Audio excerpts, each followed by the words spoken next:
for me and for Emily when Grandpa said, "Oh yeah, I used to sing." And we said, "Well, go ahead, sing something."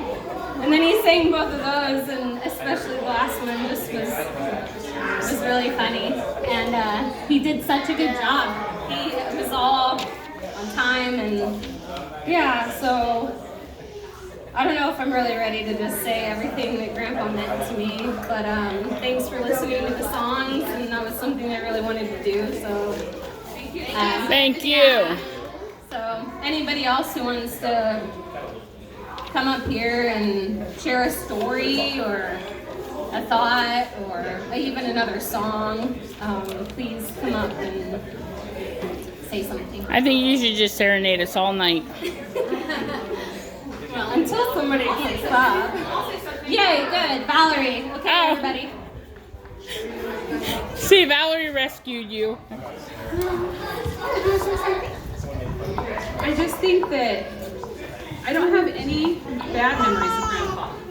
Like, I don't have any memories of him like yelling at me or being mean or upset. He just loved us all, and he was patient, he was kind,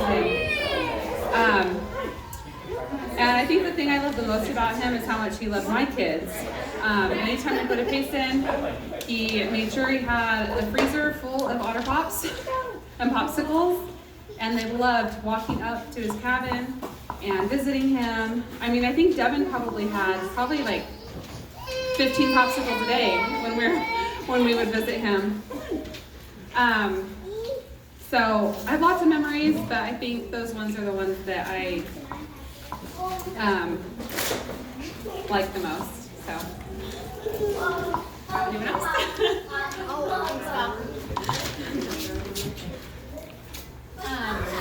So I have just two quick memories, and one is that it's a funny one. Is this better? Okay, Yeah, right yeah. up in the mouth. So one year at church, they all the girls in my group, we decided to do like a secret Santa, and we could pick anyone that we wanted to kind of like deliver secret gifts to and like talk about the meaning of Christmas, and I chose Grandpa. And like on the 12th day, it was like 12 cookies. And on the 11th day, maybe it was just 11 little pieces of chocolate. And it really went on like that till maybe the 6th day. And on the 6th day, it was like a plastic present, and it was about like the gift of Christ. And Grandpa, who was used to some treats, outside of his home, every morning he would wake up, so he gets it, he unwraps the present, and he takes a big bite out of it.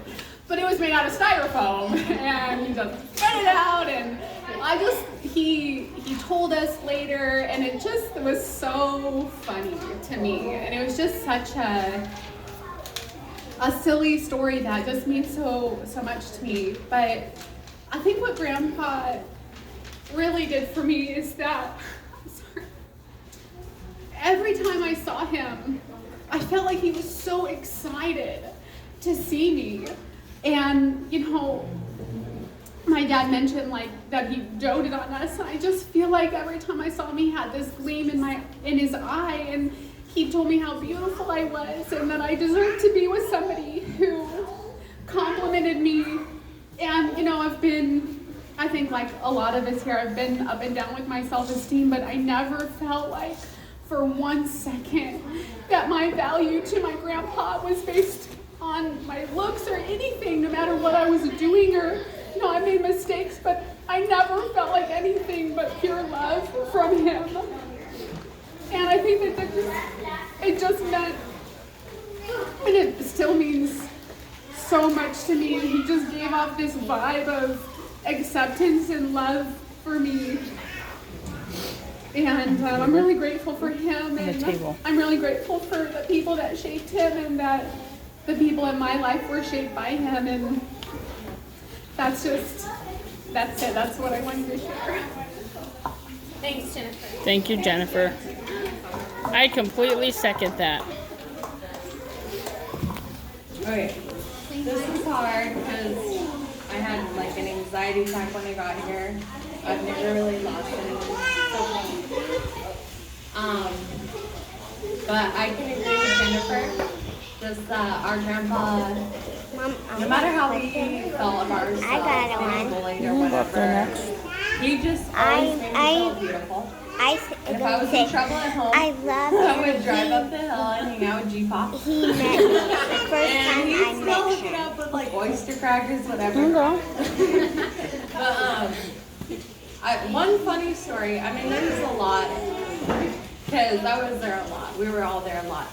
But me and James, we were the youngest, so we'd get picked up from the bus stop because it was a mile away from home. And all of a sudden, he stopped showing up. And we were like, what the hell?